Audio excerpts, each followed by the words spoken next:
guys, ngayon namang gabi ay dinidimpuan na niya ang kanyang alaga guys dahil wala ngayon dito na naman yung may-ari.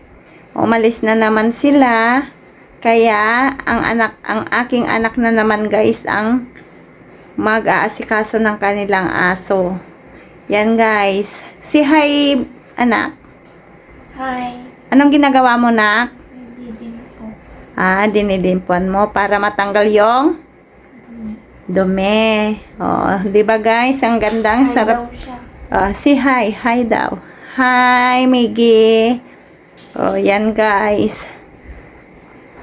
Tingnan nyo naman guys, kasi matutulog na kami, kaya kailangan na niyang magdimpo guys. Siyempre, alam nyo naman, galing siya sa labas kanina.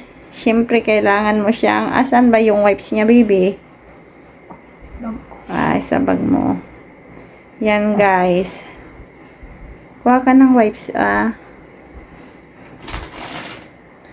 Yan guys. So guys, ngayon ay nagdidimpo si Bibi Miggy. Yan.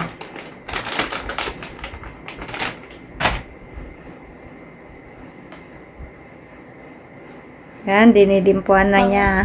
Ang bango. Babay na si Bibi Miggy. Babay na anak. Bye. Magbabay ka na. Bye. Bye guys. Patay na daw yung camera. Bye guys. Bye.